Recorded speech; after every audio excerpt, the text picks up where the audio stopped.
All right, welcome back everybody to another episode of AI plus Data Mastery, where we explore how AI and data are reshaping B2B businesses. Just want to say a quick thank you to our two sponsors, Data Accelerator and Evolve with AI. We appreciate you guys helping us keep the lights on and giving me the ability to interview wonderful people like Robert here. So I'm your host, Jason Reno, and without further ado, we have Robert Winter here with DaVinci Capital. And before he gives his introduction, I'm excited about this one because it's going to give a completely different perspective. Robert is an investor versus where the majority of our guests have been more CEOs, business leaders. Robert's going to be able to give us a completely unique perspective on AI and data from the investor standpoint, from kind of the outside looking into a business. And I'm excited to have him here. So Robert, without further ado, welcome to the show and tell us a little bit about yourself. Thank you, Jason.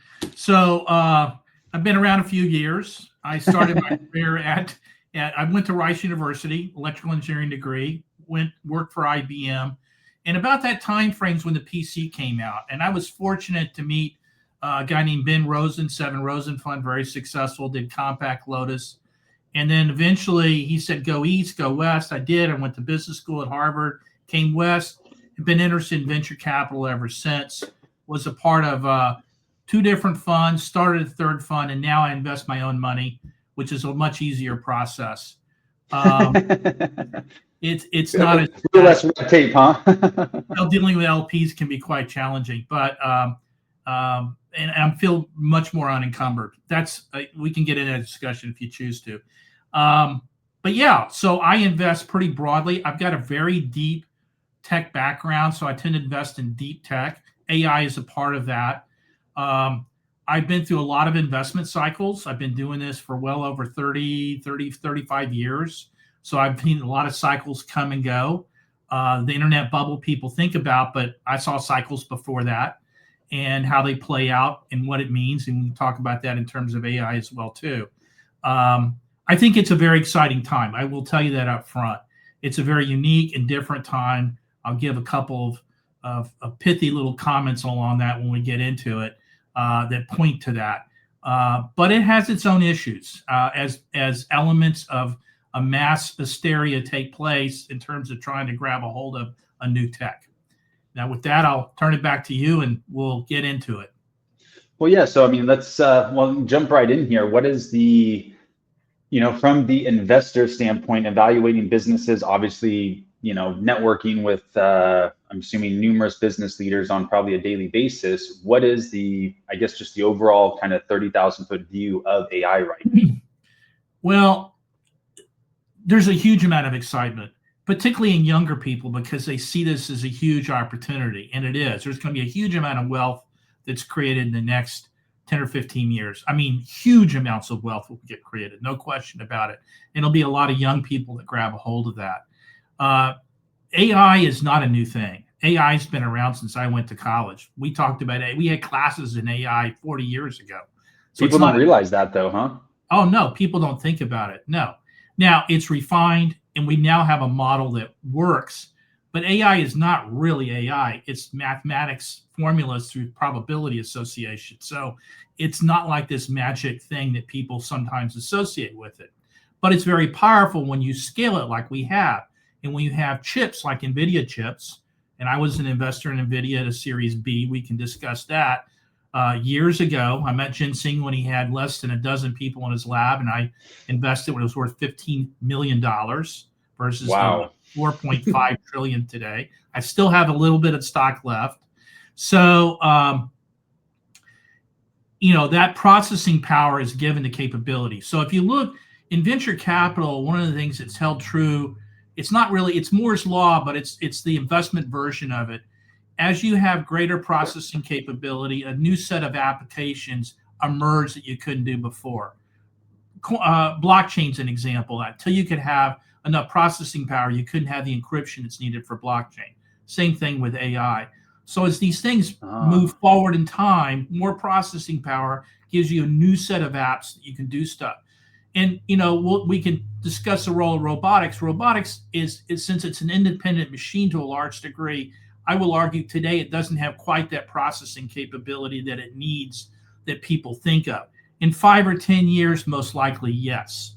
So these things are very important. So as a venture investor, from day one, I learned, even multimedia, when you were a kid, you had these CD-ROMs with games on them. Well, that processing power to do that had not been available before. And only when it got fast enough with the Intel chipsets could you actually do multimedia games. And by the way, the multimedia games that you saw on those CD-ROMs is what gave Ginseng the idea at NVIDIA to build a chip for graphic processing. So the whole model was based on graphic processing, which has unique characteristics versus a normal Intel chipset. So this is a very unusual time. We've been through a lot of cycles in terms of technologies that come along that'll change the world, the internet being a good example. I just recently I was with Tim Beringer-Lee, who's the one that invented the World Wide Web. That was interesting in itself because he's about my age when he conceived of it at a very young age. And he had a really good objective there, but it got distorted. And a lot of the technology gets distorted, much like social media has been distorted. And AI will be distorted by some as well, too. Hopefully, we've learned some lessons. I'm not really sure we have, though. I'm unfortunate on that side of the coin. I think we're going to make a lot of the same mistakes. We still haven't resolved the mistakes from the social media world. So there's a lot of issues around policy and governance and social and community. All these sort of issues are very, very important to deal with, and we're not really dealing with them at all. Because unfortunately, we're incentivized by capitalist mechanisms, of which I am too. So people drive really hard and bad things occur when there's no governance involved. Go ahead. Oh, no, I was just going to say with the governance piece, do you think it's largely because of greed, or do you think or is it a combination of greed, which I think we can both agree on, but is it also because everything's just moving so fast and legislative and government so slow? It's like, AI and data and all these technologies are moving at like 100 miles an hour. And the government moves at like a half a mile an hour. You're 100% correct. There's no question that there's a greed element involved. There's no question that you got administration where most of the guys are a lot older than me that should have retired a long time ago. They don't even understand this technology. They don't have any idea what it is or what it's not. They might have used, ChatGPT, but that doesn't mean they have any understanding of it. How this thing is even put together at a basic level. So, yeah, very much so. But I will say, when technology comes along, and I'm a student of history and technology, when technology comes along, what it actually leaves behind can take years to reverberate through the world. I'll give you an example in a second. And that reverberation can be so much different than what people thought. Let me give you an example, the printing press. So Gutenberg, and I've actually been to the museum there, beautiful place to go visit. Printing press comes along. We know that changed the world, but let's delve into that just for about 1 minute. It allowed the Reformation to come along. So all of a sudden now you have a Protestant church that didn't have to, the priest, you didn't have to go to God through the priest. That in itself created a lot of different social mechanisms that occurred. Also affected England in a huge way with Henry VIII spinning off. But if you look at it, it also allowed for the average person to read. You now had the ability to print books. So the average person, the literacy rate was very low before the printing press, but it rose dramatically afterwards. You also had, with the Protestant Reformation in England, it created the university system with Oxford and Cambridge of studying sciences.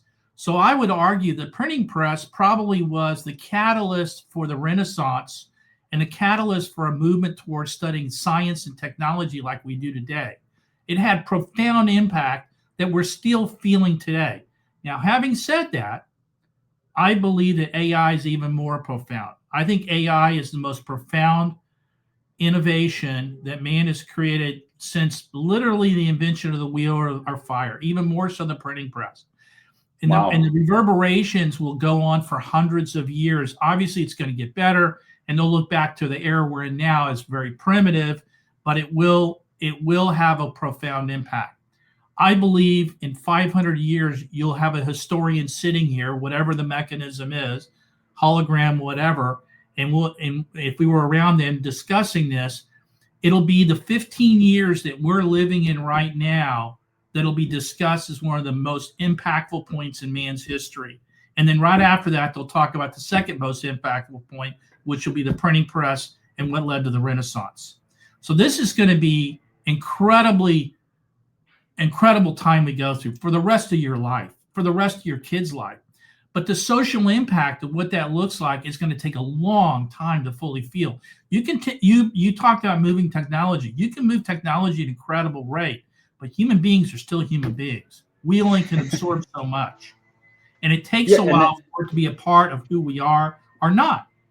I'm sorry. Go ahead, Jason. No. I mean, this is phenomenal. I'm learning. I've learned a lot already in the first 10 minutes and 45 seconds. This is really good. But what I was just gonna throw out there. Yeah, it's kind of like, the old saying, you can't teach a dog new tricks. You can give it new toys, but it's still doing the same tricks. And that's kind of, where we're at. And then from somebody who has 2 teenage sons who, constantly see the doom scrolls and the bed rot and like all this stuff in firsthand. I mean, it's very difficult to be even as a parent, to try to keep up with that. I mean, I have to limit my kids' social media and do all kinds of stuff but that's all part of that learning curve, is what you're talking about. How do we as society adjust to that rapid advancement of technology? Exactly. And it's going to be a very painful period as well. It'll be a point of incredible creativity and expression and new things, but it's going to be very painful. Job displacement, we've all talked about that. That's very real. That's already occurring as we speak on a massive scale. And then, people coming out of college, which are junior to their profession, there is no place for them because AI can replace them right away, be it legal environments, be it programming. So that disruption is already occurring. And one of the things it's going to be hard as parents like yourself, how to coach your children to deal with this new world when you don't really know what it's going to look like. We can sit and talk about it today, but it's very ethereal. It's vague because we haven't lived it fully yet for a period of a long time. And it really is just starting to penetrate society at the very edges, there's so much unknown in what's to come here. Like you said, I can sit here as a dad or as a business owner and guess and try to theorize what's going to happen or what the best decisions are going to be. But at the end of the day, we don't know what's going to happen tomorrow or the next day.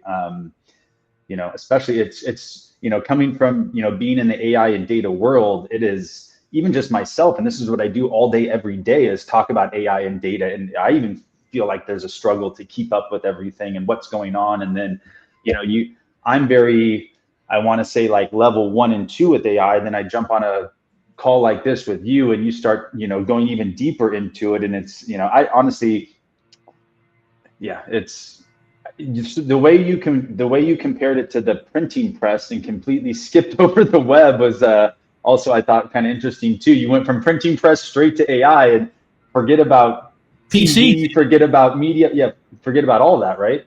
Yep. And that'll be minor compared to what this is going to be. Minor. You think the introduction of the web, the internet to society would be a minor blip compared to AI? Yes. Now, don't get me wrong. The internet is the road. Without the road, you can't build anything on it, right? You need the road. And AI is a part of that tool set that's going to allow you to build stuff. So the internet is an important building block. But like when you build a building, do you really focus on the limestone rocks a whole lot? Well, you might when you quarry them, but once you build the building, you're looking at the building and the architecture of the building. So it's an important element, but it's not what defines the building in the traditional sense. So, you don't walk into the building and say, hey, let me see the studs and the way the electrical was wired, right? You're going to be like, wow, this entranceway, this reception hall is amazing, that type of stuff. I gotcha. And that's sort of a very loose analogy. But yeah, it's an exciting time. I mean, what I would tell people, since a lot of your people are going to be CEOs, is very exciting time. Things are going to be very quickly in startup environment. We can discuss what some elements of that are. The key element for anyone, and I share this with my daughter, who's a little bit older, is that you've got to be nimble. We're going to live in a time where being nimble and adaptable is important. So people that can't adapt are going to have a very difficult time. And it will teach, but it will also create a generation and generations of children and adults that become very adaptable.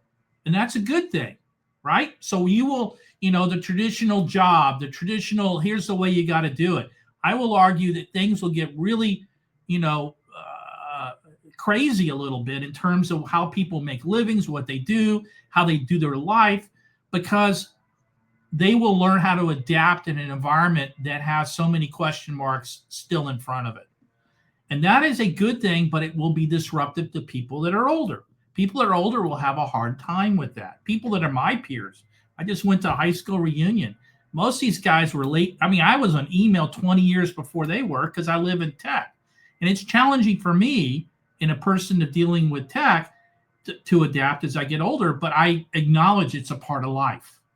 And if you can't deal with that, you're going to have some challenges. Yeah, I agree. And I mean, I'm 45 and I feel like I'm kind of right in the middle of that where, yes, I mean, even just the way jobs work nowadays, like, before back in the day, like it's like you go get a job, you're there for 30 years, you get your pension. Now it's like, somebody starts a job and like 2 weeks later, like, I don't like this job. I'm going to go put my application to get another one. And they, change jobs. Like I change shirts sometimes. And but again, it goes back to that, mobility and adaptability. And, they're not in it for the long haul, so to speak, in a lot of cases. Well, what I share with young people, like my daughter who is in social work. So she's not in startups. She's not interested in that. That's cool. She loves people. She cares about people. She wants to do something to help the planet in her sense. And it's not necessarily, a great income environment, but she does good work and she's very good at it. I'm very proud of her. But one of the things I share with her is, even if that's the case, you need to think entrepreneurial. If you're young, your sons, you need to teach them to be self-sufficient and think of the world, even if they get a job that's with with IBM or whoever, think about it as an entrepreneurial experience as you enter that job. And you have to hold on to that mindset. And it also helps you look for opportunities, because as an entrepreneur, you're always looking for opportunities to solve problems. Not a bad headset to take into a company. But 100%. That's one of the key things I would tell young people as well, too. Yeah, I mean, one of the best pieces of advice I got from an old employer when I was like 19 working at a deli is the only job security that you have is to make yourself irreplaceable at the current job. And to me, like we were just talking about it a couple episodes ago with she was like a health and wellness coach, but we got going down where it's just such an opportunity. So that employee or group of employees that's sitting at a company right now, scared about AI, like what's it going to do? It's going to replace me. I think if you took that entrepreneurial type of mentality towards it, where like, hey, I'm going to spend 30 minutes a day and start learning AI. I'm going to go to my boss with ideas on AI, and I'm going to position myself within the company as an authority on AI and artificial intelligence. So now it makes you more replaceable. Don't think of it as you're going to lose out. Think of it as an opportunity to position yourself, at the top of the pile, so to speak. Well, and to your point, I think you might even find more job satisfaction with these tools and what they give. Some of the mundane stuff AI can handle right away, right? So the things that people have been doing, I've watched cop shows, right? And they always they have these videos where they're looking for a criminal, like they're in London, and they got CCTV all over the place, and guy has to sit there in front and look through all the cameras and look for an individual that's a suspect, and they'll have to spend hours, and people will say, I don't want to do that job. Somebody else can do it. Truth is, with AI, you don't need a person to do it. You can have AI do that for you. You can do that recognition in a matter of probably minutes. So things that people didn't want to do, you can unencumber yourself from those things. So there's a freeing element that comes with this. So again, you have to be adaptable and embrace this stuff. I agree 100%. One other thing I wanted to ask you about or touch on is when you're evaluating companies, because obviously the show is AI plus data, but when you're looking at companies, investing, not investing, whatever it is, how important is data? And when I say data, I mean, that's obviously a loose term, but maybe even more of a focus on the client's database or the company's database. Is there a big difference if they have 500,000 people in a database that they're in communication with via newsletters and things like that versus 500,000 or versus 5,000 people? Where does data come in? Let me give you a slightly different perspective. I don't tend to invest in consumer type products. So Okay. things like you're talking about deal with consumers. So I'm not going to probably invest in the next Instagram, because those are businesses. I look for businesses where I can see an economic model, and an economic model that is better, faster, and cheaper than the way it's done today, which doesn't always win, by the way. I can give you examples where it's better, faster, cheaper, but inertia keeps it from being adopted quickly. But a couple of companies I'm an investor in. One is a robotics company, does maintenance. They started off with robots that would go up in power plants. It's called Gecko Robotics, and go up power plants and look for flaws in the boiler system, which develop over time because they're very corrosive environments. They then went to refineries. So there are a lot of refineries all over. Chevron uses them, et cetera, to check out all the refinery equipment and look versus for sending a human being in there. Versus sending a human being, which is how it's been done. And it's got built-in sensors and mass spec, and it literally crawls up these reactors, crawls all over them. And it started off where they would do it themselves. Now it's all AI driven.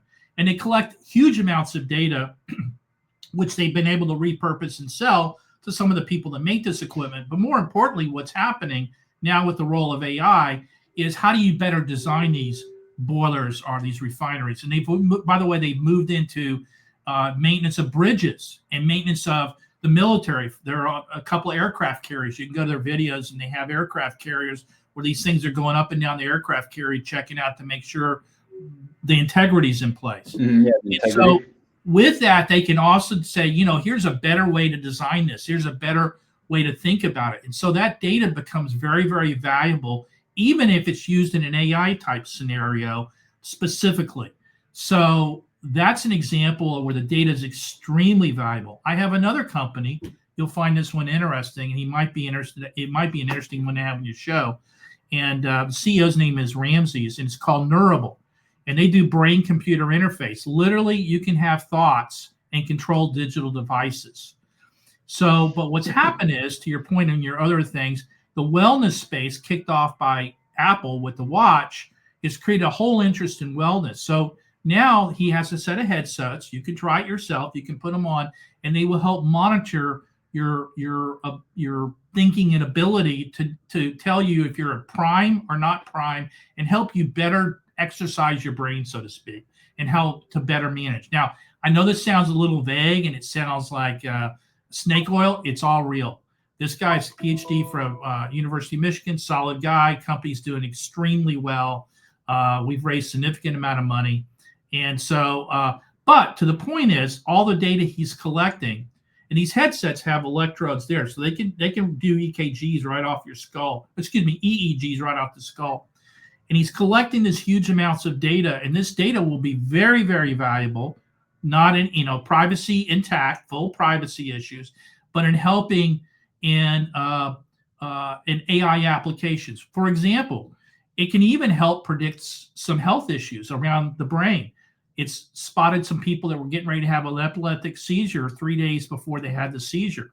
So wow. Things like this can be a part of it. So it's brain-computer interface, but when you start listening to the brain, there's a lot of things you can learn. So he's building effectively the brain OS, and all this data is going to be extremely valuable as we move into probably about 2 years from now. We'll have huge amounts of data that's available. Again, you can take a look at on the web. So yes, data is extremely valuable. And I think with AI, it can be repurposed in such a way that's beneficial to all of us. So I appreciate you repurposing my question and putting it more of a focus off of the consumer side, because then I guess it actually kind of hit the nail on the head in terms of the B2B space, which the majority of the audience is it's not necessarily that consumer data, but what type of data does your product or your B2B service enable you to collect internally, so now you can make better decisions? Or from what it sounds like, or what I think a lot of people don't realize, is the whole, I don't want to say secondary market, but the way that companies that can collect data can find other companies that can benefit from that same data and create an additional revenue stream.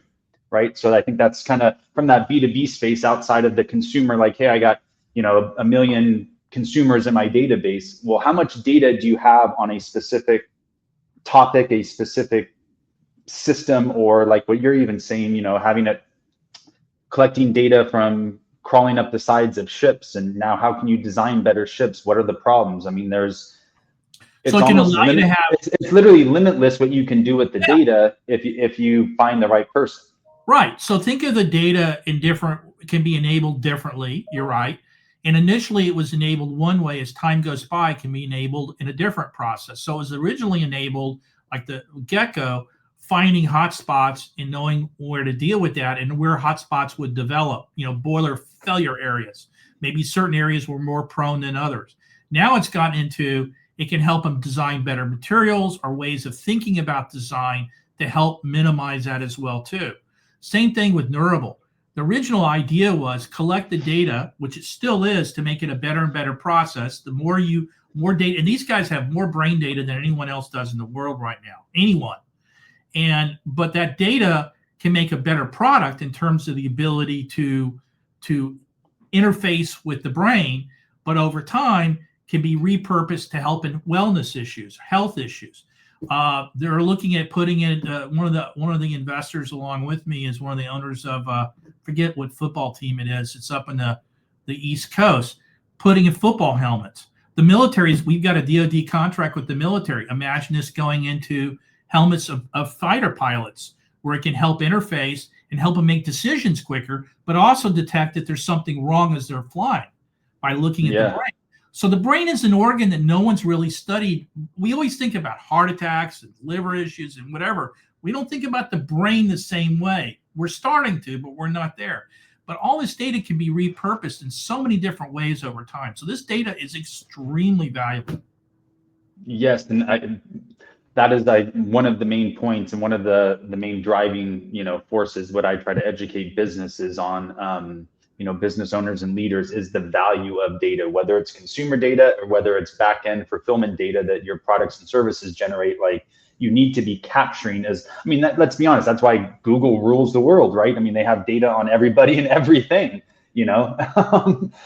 but yeah, very good stuff. Anything else in terms of, gosh, I don't even know what else to ask right now. Anything else in terms of data that you've seen? Well, I don't think, this is, again, the whole AI feeds off data. Without data, there is no progress in AI in a deep way. So, and we've hit some pockets now where that's an issue. And there are areas I'll get into in just a second where that's a problem and it creates there's its own challenges.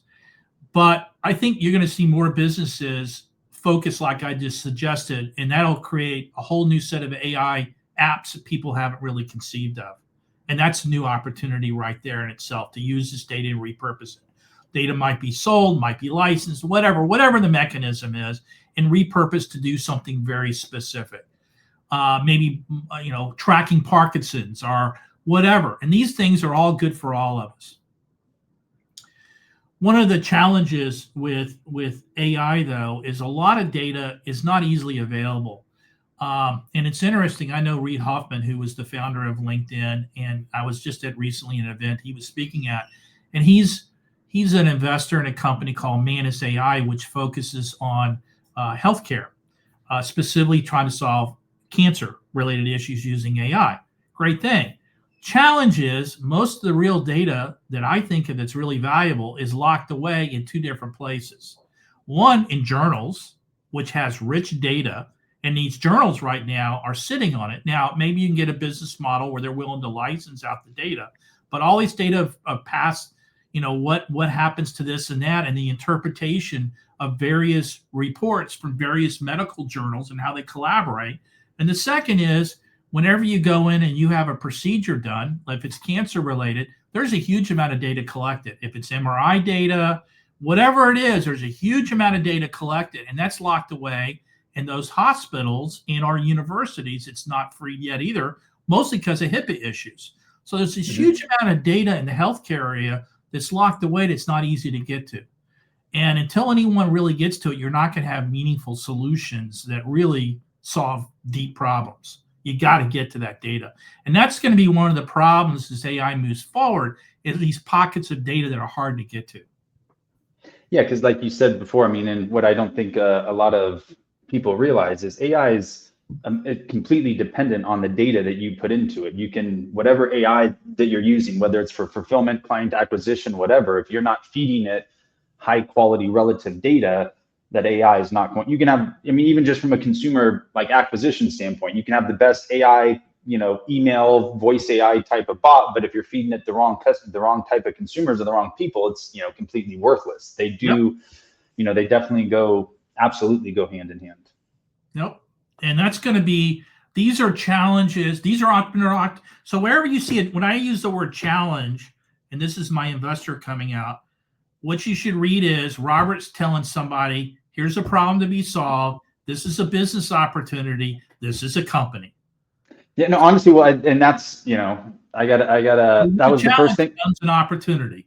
Yeah, that was the first thing I thought when you had mentioned, because you're absolutely right, and I didn't think of it, but yeah, you have all of these business journals, you have universities, you have then the hospitals. So all of this healthcare data is like sectioned off and kind of quarantined in these different areas, right? Largely because of HIPAA, because you can't share. And that actually, we were talking about this the other day on the show, where that is one of the, I think, limiting factors just within the healthcare field altogether with AI, because it's like, well, if I put HIPAA information into AI, is this now public information? Is this, it's what are we allowed to give to AI to help make our businesses more efficient? And what do we have to keep private and respect, HIPAA policies and PII and things of that nature? One of the solutions probably involves using blockchain, which can allow the hospital, whoever, to control the data, but yet let data be available. But if there's control issues, can pull it back.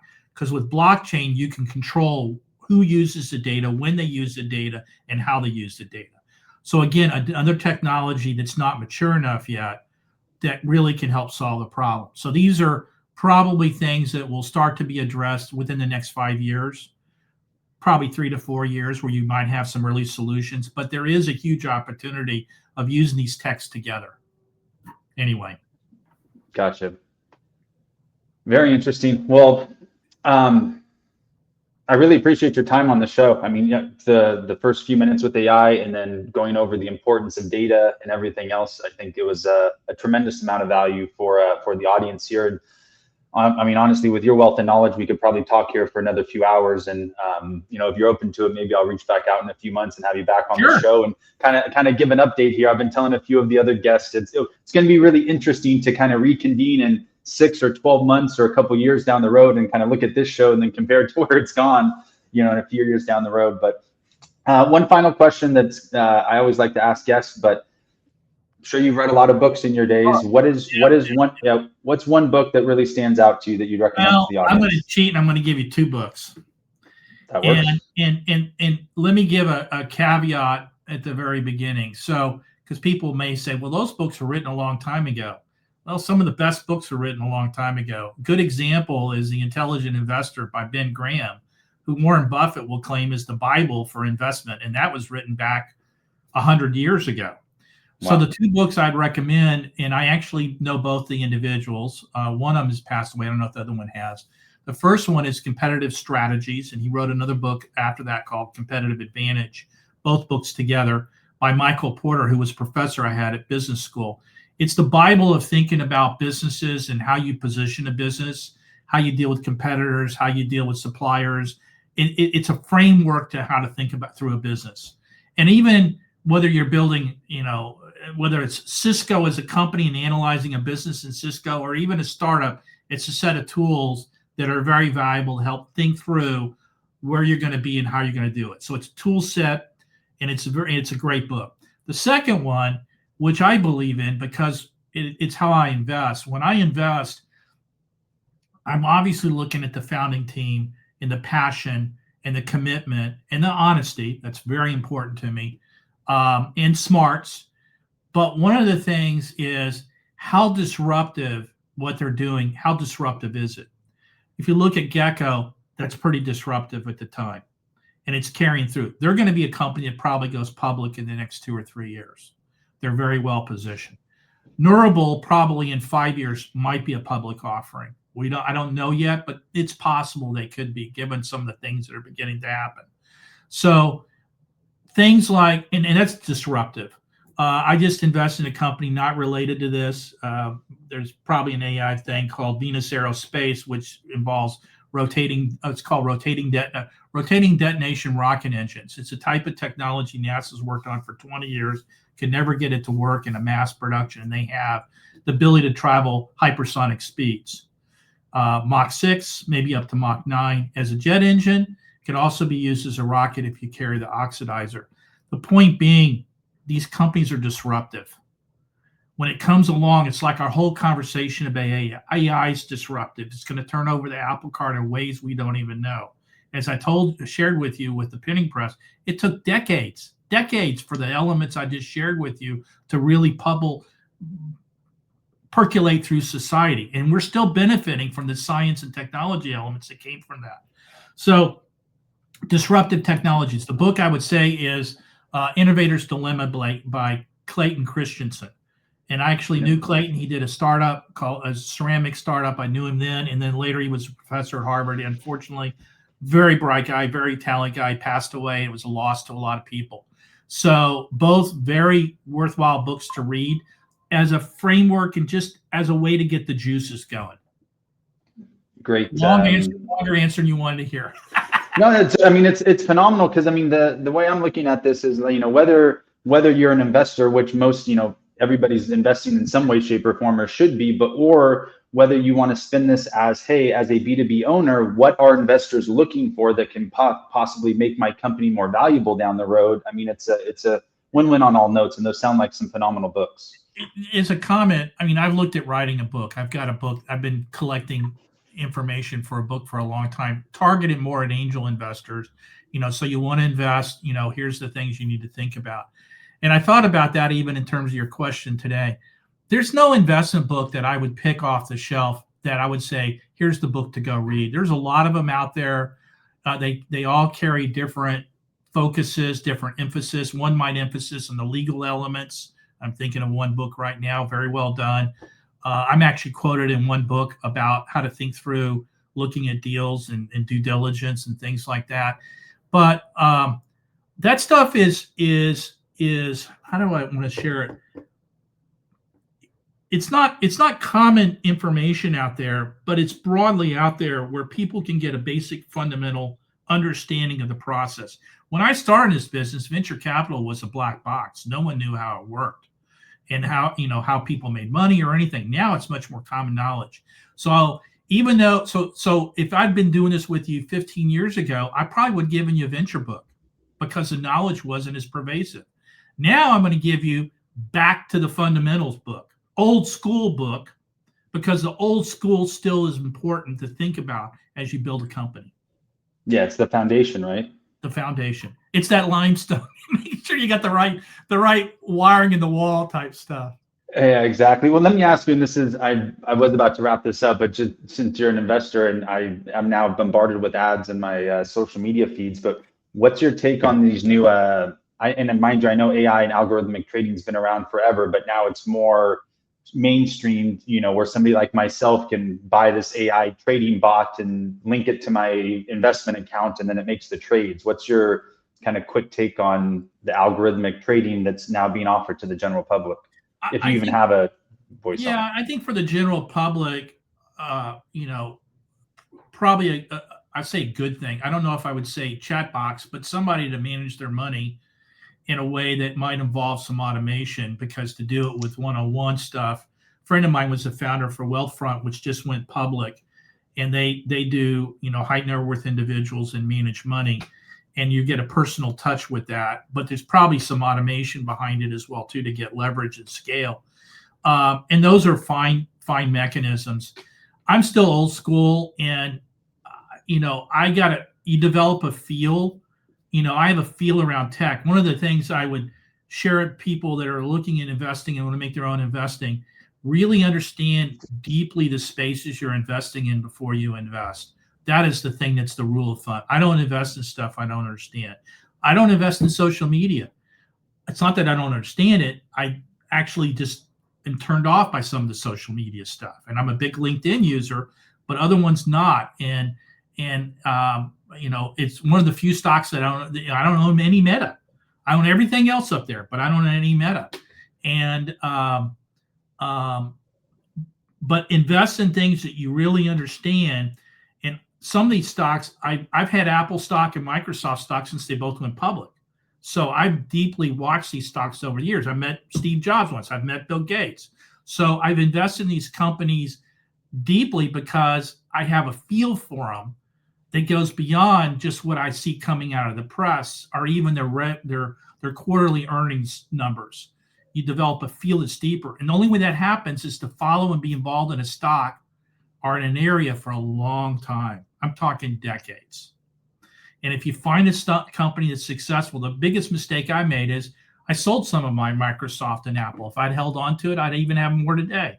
So if you find something that works, don't let go of it. Don't just trade it just to get out of it to take your gain. NVIDIA would be an example of this. I mean, NVIDIA is a hold for at least the next several years, and people are going to take short-term gains. It'll drop, but it'll come back. But to your point, I would be cautious of some of the bot stuff, just letting it loose personally. That would be me. But then I tend to spend, I understand investing. I've read Intelligent Investor. I've read a lot of books on investing over the years. Yeah, you're probably a little, definitely more well-versed in investing than the average person, that's for sure. But what it also sounds like too, though, is what you're saying is, just like any type of business, the riches are in the niches. You don't need to go invest in 5 different sectors. Go become an expert in one sector and find companies within that one sector, rather than trying to, hey, I'm going to buy a Tesla stock, then I'm going to buy a, NVIDIA stock, or I don't know what, what I mean? Like, the riches are in the niches. Get really good at one sector. Jason, you hit the nail on the head. So they always teach you portfolio theory. Invest broadly in portfolio theory.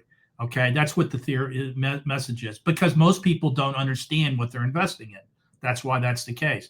I'm not saying you don't invest in a portfolio that's got some breadth to it, but take part of your portfolio, invest it deeply in space that you want to understand and deeply do understand. That's where and more importantly, take the time to understand it too. Yeah. Yes, because if you don't understand it, you're wasting your time. You're wasting your money. Yeah, I was going to say time, and more importantly, money. You're losing your money. Exactly. All right. Well, wonderful. Well, I really appreciate your time here today, Robert. I think this was an immense value for our audience. I know for myself, I've definitely learned a few things along the way. So I greatly appreciate your time. Anybody that has any questions, obviously feel free to go back and listen to the episode. I know that you do have a website there at DaVinci Capital as well, DaVinciCapitalGroup.com. Feel free to jump over and check out Robert's site and learn a little bit more about himself if necessary. And don't forget to like or subscribe. And any final words, Robert? Well, I'll say best place to look at me is on LinkedIn. That's where I keep updated. Perfect. I'll just go to LinkedIn and look. And you can see some of the stuff I've done, and I click on some of the companies. Some are just really cool companies. And it's not because I invested in them. They're cool, and I think they're going to make a lot of money. That's the key element, but they are cool too. And hopefully it's constructive for society. Yes, that would be important as well to me. Perfect. Well, go find Robert, Mr. Winter here on LinkedIn, and appreciate everybody being here. Don't forget to like or subscribe. Follow the show and myself on LinkedIn, all the other social media platforms, and we'll see everybody again real soon for the next episode. Thanks again, Robert. Thank you.